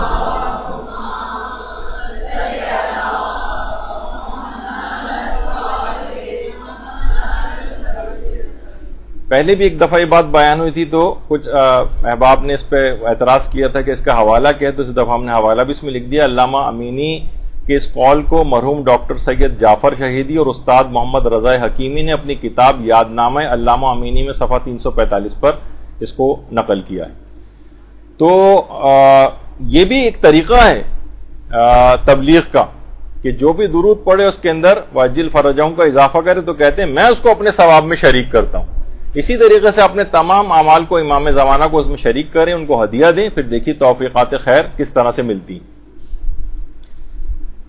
تو وہ فرماتے تھے کہ ظاہری اور باطنی پستیوں سے اگر کوئی شخص نکلنا چاہے تو اس کے لیے جو کنجی ہے اور مفتاح توفیقات ہے وہ نماز شب ہے. ہم دیکھیے گناہوں کی وجہ سے تو امام زمانہ تک ہماری رسائی نہیں ہو پا رہی ہے نا, تو یہ فرماتے تھے کہ نماز شب کے اگر پابند ہو جائیں تو یہ ظاہری اور باطنی دونوں پستیوں سے آپ نکل جائیں گے اور اس کے نتیجے میں امام زمانہ سے مربوط ہو جائیں گے. تو دیکھیے اصلاً یہ کہ بعض اوقات ہم اس بات کو سمجھتے نہیں ہیں، کیونکہ جب تک توبہ نہیں کریں گے گناہوں سے تب تک امام زمانہ کے لیے تیار نہیں ہو سکیں گے. یہی تمام علماء اب تک کہتے آئے ہیں کہ واحد طریقہ گناہوں سے اپنے آپ کو بچانا ہے کہ جس سے امام زمانہ کے ہم قریب ہو سکتے ہیں. توبہ اگر کر لیں گے، بعض اوقات ہم اپنے طور پر یہ سوچتے ہیں کہ کہاں ہم کیسے امام زمانہ کے قریب ہو سکتے ہیں. اپنے آپ کو بہت انسان بعض اوقات کمتر سمجھنے لگتا ہے اور گناہوں کے باعث سمجھ میں بھی یہی آتا ہے. لیکن اگر وہ اپنے اندر حقیقتاً انسان کے اندر اتنی استعداد رکھی گئی ہے، اگر وہ چاہے تو خود کو اعلیٰ علیین پر لے جا سکتا ہے پرواز کر کے، اور یہی انسان اگر قوس نزولی کے اوپر اتر آئے تو یہ اسفل سافلین کی اتھاہ گہرائیوں کے اندر جا گرتا ہے، بلکہ جانوروں سے بھی پست ہو جاتا ہے. دیکھا جائے تو کتے اور سور جو ہیں یہ ہمیشہ جہنم میں نہیں رہیں گے، بلکہ جہنم میں آئیں گے ہی نہیں. لیکن جو شقی اور ظالم ہیں یہ اتنے پست ہو گئے ہیں کہ کتے اور سور بھی جہنم میں نہیں آ رہے، لیکن یہ ہمیشہ جہنم کی آگ میں جلیں گے، اتنے زیادہ پست ہو جائیں گے. تو اگر کوئی شخص اس ترک گناہان کرے، اپنی اتنی کردار کے اندر بلندی پیدا کرے، تو بڑی کرامات کا ظہور اس سے ہونے لگتا ہے. آپ نے سنا ہوگا آیت اللہ سید عبد الکریم حائری جنہوں نے حوزہ علمیہ قم کو قائم کیا تھا، وہ یہ فرماتے تھے، یعنی اتنی استعداد و صلاحیت پیدا ہو گئی تھی، وہ فرماتے تھے اگر کوئی شخص میرے پاس تھوڑی دیر بھی وقت گزار لے تو میں یہ جان لیتا ہوں کہ اس میں کتنی علمی صلاحیت ہے، کتنی قابلیت ہے، کتنا اس نے درس پڑھا ہوا ہے، اس کی دینی معلومات کتنی. تمام علماء حتیٰ کہ عرفا تک کا یہ کہنا ہے کہ یہ دعویٰ کرنا آسان نہیں ہے. کوئی بہت بڑے مقام پر فائز شخص یہ دعویٰ کر سکتا ہے، کسی کو دیکھے اور اس کی علمی صلاحیت کا پتہ چلا لے. تو یہ دیکھیے یہ تمام چیزیں کیا ہیں، یہ ارتباط کو پیدا کرتی ہیں. ان کا بھی ارتباط اتنا زیادہ تھا کہ آیت اللہ عبد الکریم حائری جس وقت نماز پڑھاتے تھے تو سید الشہداء کی یاد کو تازہ کرنے کے لیے اور تب ان سے توسل کیا کرتے تھے، اور اس کے لیے اصلی خاک شفا کی بنی ہوئی ایک تسبیح کو اپنے امامے کے اوپر رکھ کے نماز پڑھاتے تھے. ان کے امامے کے اوپر جو نظر آ رہی یہ خاک شفا کی تسبیح. تو ائمہ سے توسل کے ساتھ وہی تھا نا، جیسے آپ کی خدمت میں بھی اس سے پہلے بیان ہوا کہ بارگاہ خداوندی میں حاضری، تو کسی بزرگ کے ساتھ سہارا لے کر اسی بارگاہ میں حاضری ہوگی تو اکرام ملے گا وہاں پر، اور کمیاں ہماری جو ہیں اس کے باوجود ہمیں قبول کیا جائے گا. آیت اللہ وحید خراسانی ایک بات اور بھی فرماتے ہیں کہ دیکھیے وہ کہتے ہیں ارتباط امام زمانہ سے کیسے مضبوط ہوگا. ایک تو ہوگا تقوی سے، جتنا تقوی زیادہ ہوگا، کیونکہ فرماتے ہیں امام زمانہ علیہ السلام عصمت کبریٰ کے حامل، تو یہ کیسے ممکن ہے کہ ان سے ارتباط بھی اگر کوئی شخص کرنا چاہے وہ بغیر تقوی کے ہی ارتباط کر لے. ہم مقام عصمت پہ تو خود تو فائز نہیں ہو سکتے، دیکھا جائے تو کوئی مماثلت تو چیز ہونی چاہیے نا امام زمانہ سے اور ہمارے درمیان. ایک گناہوں کے اندر مبتلا غلاظتوں کے ساتھ اور ایک پاک و پاکیزگی کی انتہائی صفات کے حامل شخص سے کیسے ان کا آپس میں تعلق و خاطر ہوگا. وہ فرماتے ہیں تقوی کے ذریعے. کم سے کم عصمت پہ فائز نہیں ہو سکتے لیکن متقی تو بن سکتے ہیں، کیونکہ امام کے پاس ہے عصمت کبریٰ. تو جس قدر آپ گناہوں سے دور ہوتی جائیں گی اسی قدر امام زمانہ سے قریب ہوتی جائیں گی. تو ایک تو طریقہ یہی ہے جو کہ سب سے مین ہے کہ انسان تقوی اختیار کرے. دوسرا فرماتے ہیں تلاوت قرآن، جس قدر بھی ممکن ہو سکے. جیسے کہ ابھی آپ نے سنا کہ تلاوت قرآن کو ہدیہ کرو، اور یہی کہ 11 مرتبہ سورہ توحید یہ تو آپ بنا لیں. یہ تو ذاتی طور پہ بھی میں نے اس کو تجربہ کر کے دیکھا، ایسی یعنی آپ سوچیں کہ آپ کو حاصل ہوں گی چیزیں کہ آپ خود حیران ہو جائیں گے کہ اس سے پہلے تو کبھی مجھے ان چیزوں کی توفیق نہیں تھی کہ جو اب حاصل ہونے لگی. یہ واقعتاً بہت مجرب طریقہ آیت اللہ وحید خراسانی نے بتایا ہے، اور یہ آپ کے تمام اعمال کو نورانی کر دے گا یہ طریقہ. اور دیکھیں گناہوں سے اصلاً دور ہونا ہی امام کی رضائیت پیدا کر سکتا ہے. جیسے کوئی آ کر لوگ کہتے تھے نا عبد اللہ بہجت سے بھی کہ ہم زیارت کرنا چاہتے ہیں امام کی، تو کہتے تھے بھائی زیارت پہ اتنا اصرار کیوں کرتے ہو؟ اصل چیز ہے امام کا راضی ہونا. اور ایک دفعہ اور انہوں نے اس میں بھی کہا تھا اپنے کہ اگر صرف زیارت کرنا اور دیکھنے کی حد تک بات ہے تو شمر بھی دیکھ رہا تھا امام کو. دیکھنے تو کفار و مشرکین بھی رسول اللہ کو دیکھتے تھے. تو اصلاً معلوم ہونا چاہیے کہ کسی بھی شخص سے امام علیہ السلام راضی ہو جائیں یا ان کی زیارت سے کہیں، زیارت بھی بہت بڑی فضیلت ہے لیکن اصلاً امام کا راضی ہونا. ویسے قرنی نے کبھی رسول کی زیارت نہیں کی تھی، لیکن پیغمبر ایسے ہی ان سے اظہار کیا تھا کہ کبھی دیکھ بھی نہیں پائے تھے، لیکن جب یمن واپس چلے گئے تھے تو پیغمبر نے کہا تھا کہ مجھے یمن سے خدائے رحمان کی خوشبو آتی، اور ویسے قرنی. تو بہرحال یہ تمام چیزیں ایسی ہیں کہ جن کو دماغ میں رکھنا چاہیے. اچھا، پھر اس کے بعد امام زمانہ سے ارتباط کا ایک اور اہم طریقہ یہ ہے کہ آج کل کا جو غیبت کا دور ہے یہ شبہات کا دور ہے، یہ شکوک و شبہات کا دور ہے. یہاں آپ دیکھیں، جتنے میں تو یہ دیکھتا ہوں کہ وہ افراد جو کہ آج کل سوشل میڈیا وغیرہ سے دور ہیں، ان کے اندر ایمان، اعتماد، یقین یہ زیادہ ہے بنسبت اس کے کہ جنہوں نے اپنے آپ کو اس سوشل میڈیا کے ذریعے اپنے مہار اس کے ہاتھ میں دے دی.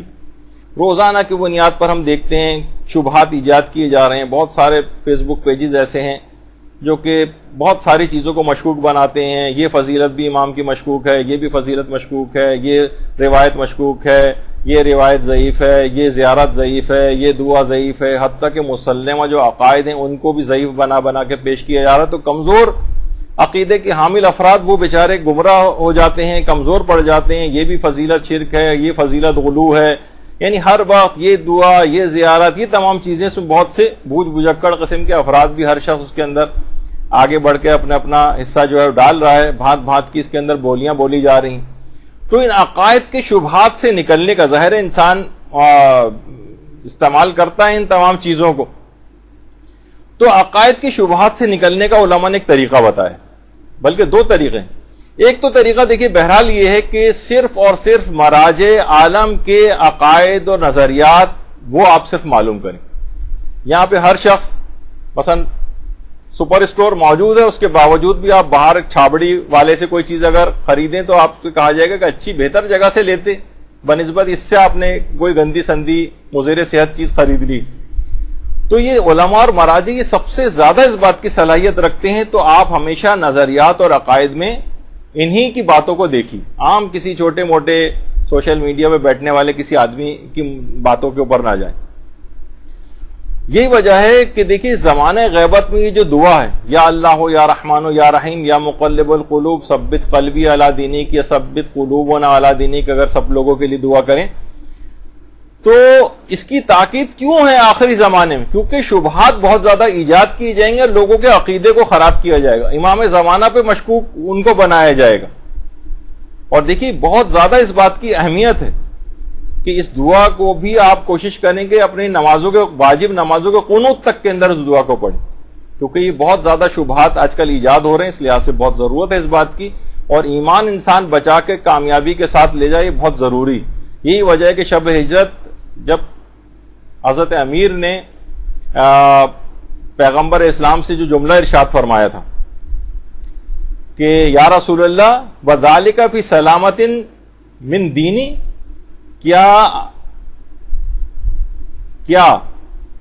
میرا دین سلامت رہے گا؟ پیغمبر نے کہا ہاں تمہارا دین سلامت رہے گا. تو یعنی ہمیں پیغام دیا جا رہا ہے کہ دین کی سلامتی، عقیدے کی سلامتی کتنی زیادہ ضروری. تو اس دعا، وہ جو دعا ہے یا اللہ یا رحمان یا رحیم، اس کو آپ عقائد کے شبہات سے نکلنے کے لیے اور امام زمانہ پہ اپنے یقین کو بڑھانے کے لیے اس کو پڑھیں آپ. اور مراجع اور علماء کے جو ہمیشہ نظریات اور عقائد کو جو دیکھا کریں.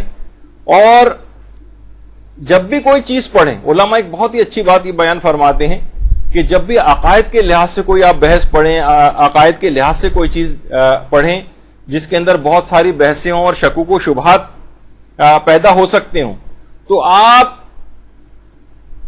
یہ کریں کہ اس میں غور و فکر کرنے سے پہلے رک جائیں اور ایک جملہ کہیں کہ اس مسئلے میں میرا عقیدہ وہی ہے جو امام وقت علیہ الصلوۃ والسلام کا ہے، اور یا پھر یہ کہیں کہ میرا عقیدہ وہی ہے جو امام جعفر صادق علیہ الصلوۃ والسلام کا ہے.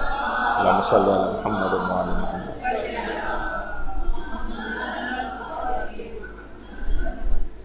اس کے بعد آپ غور و فکر کریں تو اس کے بعد کوئی شبہات ایجاد نہیں ہوں گے اور آپ کوئی غلط عقیدہ نہیں بنا سکیں گی، اور آپ کا عقیدہ بالکل محفوظ ہو جائے گا اور اس کا بیمہ ہو جائے گا.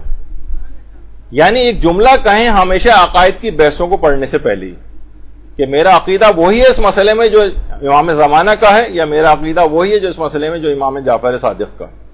پھر آپ دیکھیں گے کہ عقیدہ بالکل محفوظ ہو جائے گا. اب غور و فکر کریں تو کبھی گمراہ نہیں ہوں. بہت سے علماء اور مراجع اپنے استفتاحات میں ان جملوں کو استعمال کرتے ہیں. تو اچھا، اب ہمیشہ یہ بات یاد رکھ لیں، علماء یہ بھی بات کہتے ہیں کہ امام زمانہ پر اپنے اعتماد کو بڑھانے کے لیے ضروری ہے کہ اپنے ماضی کے لحاظ سے تو آپ چھوڑ دیجئے، اپنے صرف حال اور مستقبل پہ نگاہ رکھیں. جتنی پہلے مثلا ہو سکتا ہے بعض اوقات دماغ میں آتا ہے میں نے اتنی نمازیں پڑھ لی ہیں اور اتنے حج کر لیے ہیں اور اتنے روزے رکھ لیے ہیں. شہید متحرک جملہ بڑا اچھا فرماتے تھے، یہ نہ دیکھو کہ تم پہلے کیا تھے، یہ دیکھو کہ ابھی کیا ہو اور آئندہ کیا کرو گے.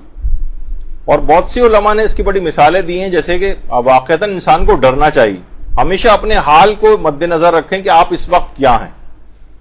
فرماتے ہیں کہ زبیر بن عوام، جس کو سیف الاسلام بھی کہا جاتا ہے، آپ حیران ہوں گی کہ یہ وہ شخص تھا کہ جس نے سب سے پہلے جب حضرت زہرا کے اوپر حملہ ہوا تھا اور ضربت جب لگی تھی تو یہ واحد شخص تھا کہ جس نے اس وقت تلوار میان سے نکالی تھی اس وقت.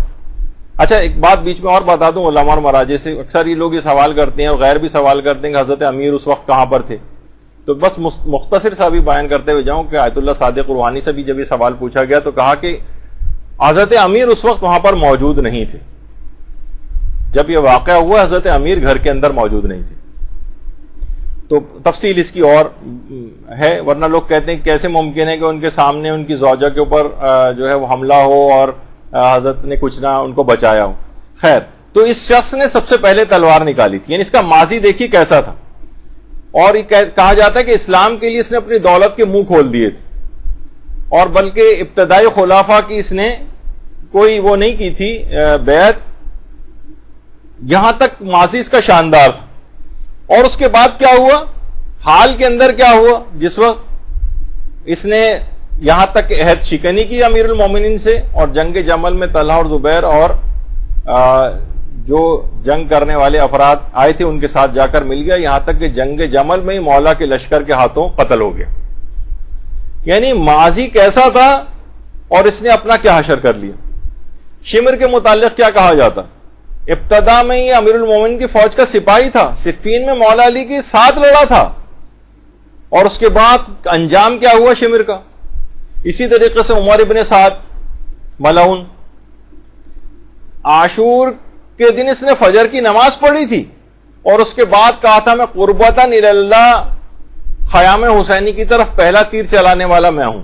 قربتاً اللہ کہہ کے تیر چلایا تھا. یزید کے ساتھ آنے والے کتنے سپاہی ایسے تھے کہ جو کہ نماز اور روزے کے پابند تھے. اور ہشام کے بعد جب ولید خلیفہ بنا ہے، یعنی اتنا زیادہ بظاہر دیندار تھا کہ ہر وقت قرآن سے فال نکالتا رہتا تھا. ایک دفعہ سورہ ابراہیم کی آیت نکل آئی تھی، وَخَابَ كُلُّ جَبَّارٍ عَنِيدٍ، ہر ظالم و سرکش نے نقصان اٹھایا ہے، فال نکالی اس نے. تو اس ملعون نے اس کے بعد قرآن کے اوپر تیر مارنے شروع کر دی اور کہا کہ مجھے ڈراتا ہے جابر اور سرکش، کہہ کر قیامت کے دن خدا کے سامنے جب جائے تو جا کر پیش ہو کر کہہ دینا کہ ولید نے مجھے پارا پارا کیا. اور یہ وہ ملعون تھا کہ حضرت زید کے جو فرزند حضرت یحییٰ تھے انہوں نے اس کے زمانے میں خروج کیا تھا، تو اس نے ان کی لاش تک کو جلوا دیا تھا. تو ماضی آپ نے دیکھا اس سے پہلے کیا تھا، اس کے بعد ان لوگوں کا کیا انجام ہو گیا. اور اس کے مقابلے میں کتنے افراد ایسے تھے کہ جن کا ماضی داغدار تھا لیکن انہوں نے اپنے حال کو اچھا کر لیا. زہیر ابن قین ابتدا میں عثمانی مذہب رکھتے تھے لیکن حال انہوں نے درست کر لیا، امام حسین کی نصرت کی اور یزیدی سے حسینی قرار پا گئے. حضرت حر کی مثال سامنے ہے، یزیدی فوج کے کمانڈر تھے، امام حسین کا راستہ روکا تھا لیکن اس کے بعد امام حسین کی نصرت کی اور حسینی بن گئے. یہی وجہ ہے کہ امام خمینی بھی یہ بات فرماتے تھے کہ دیکھو حال میں ماضی کو مت دیکھو، حال اور اپنے مستقبل کو ہمیشہ دیکھا کرو. معیار انسان کا حال ہے اور اس کا اختتام. ماضی اگر داغدار بھی ہو تو توبہ کرو، اس سے نجات حاصل کرو، اور اس کے بعد کیونکہ فرماتے ہیں کہ چاہے ماضی کسی امام زادے کا ہی کیوں نہ ہو، جیسے چھٹے امام کے بیٹے عبداللہ افتاح سگے بیٹے تھے لیکن دعویٰ امامت کر لیا، مردود قرار پا گئے. اور زہیر اور حر کی طرح سے داغدار ماضی بھی ہے لیکن حال کو اچھا کر لیا، کردار کو اچھا بنا لیا، تو آپ نے دیکھا کہ کتنے بڑے مقامات کو حاصل کیا. تو اب اتنا وقت نہیں ہے ہمارے پاس تیز رفتاری کے ساتھ. علماء ایک چیز اور بھی فرماتے ہیں کہ اگر اپنی زندگی کو آپ نے بہتر بنانا ہے, آج دیکھا جائے تو اس کے اوپر پورا ایک درس ہو سکتا ہے. وہ فرماتے ہیں کہ امام کے جو القاب ہیں امام زمانہ علیہ السلام کے, ہر لقب آپ کی خصوصیات کا عکاس.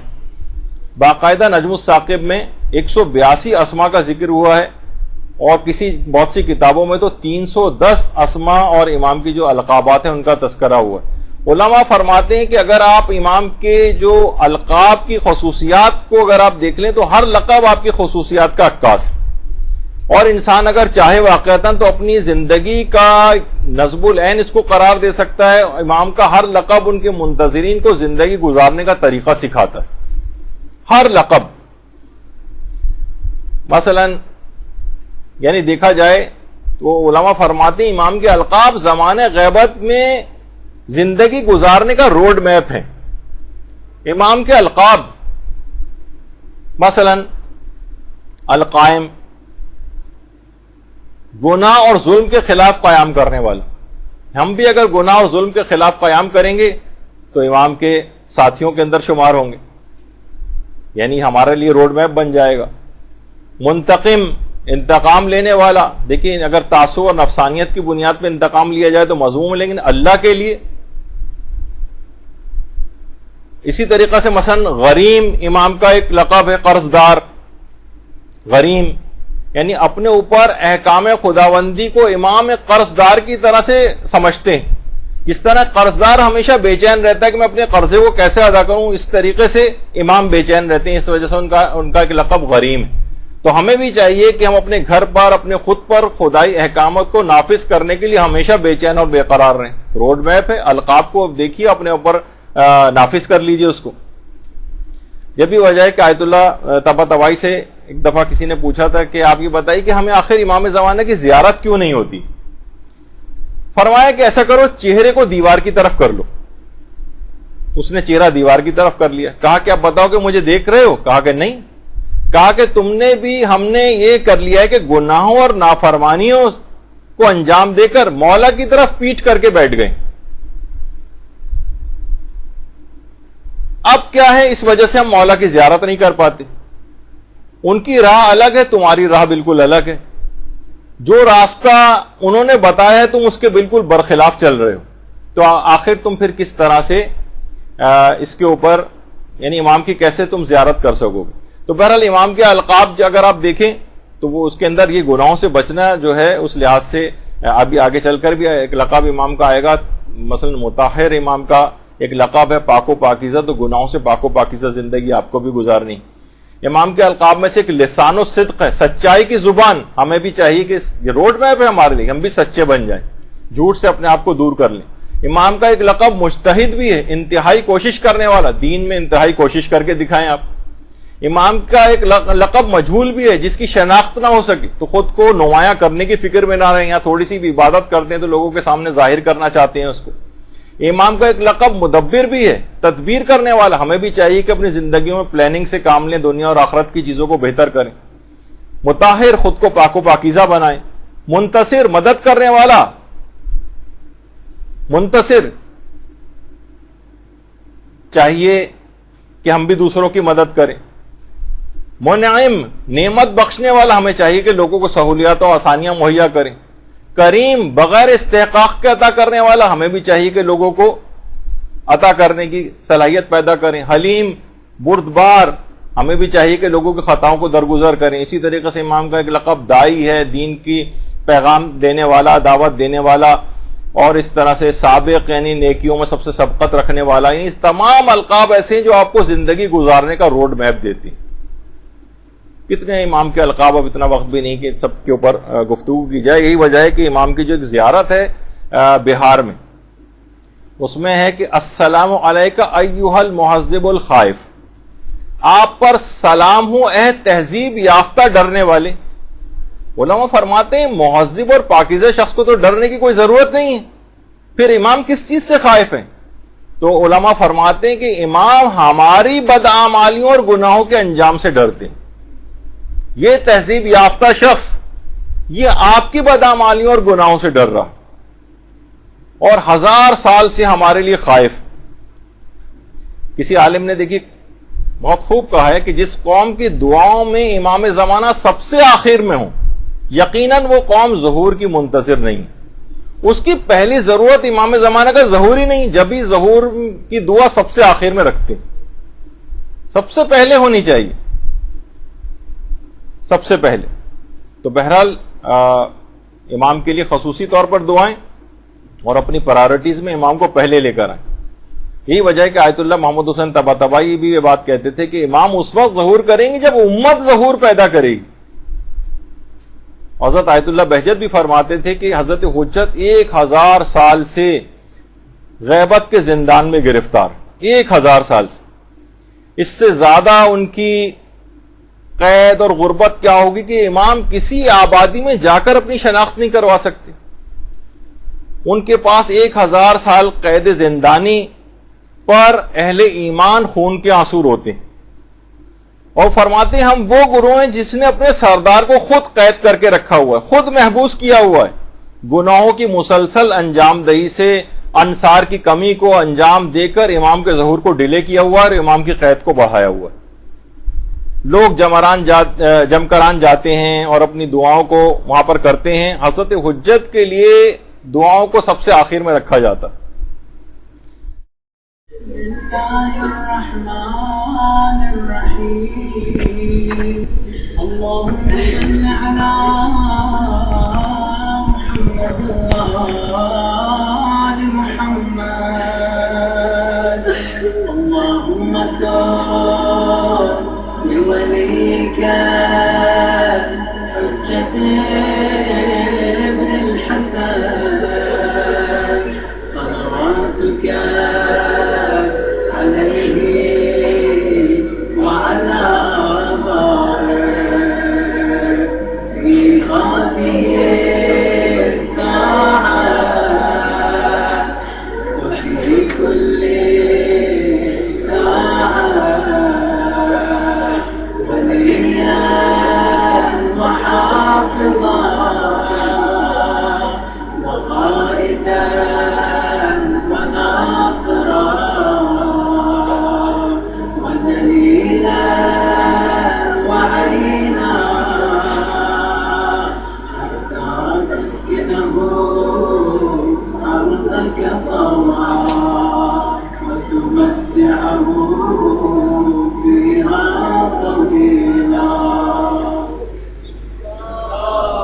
برحمتك يا أرحم الراحمين وصلى الله على محمد وآله الطاهرين.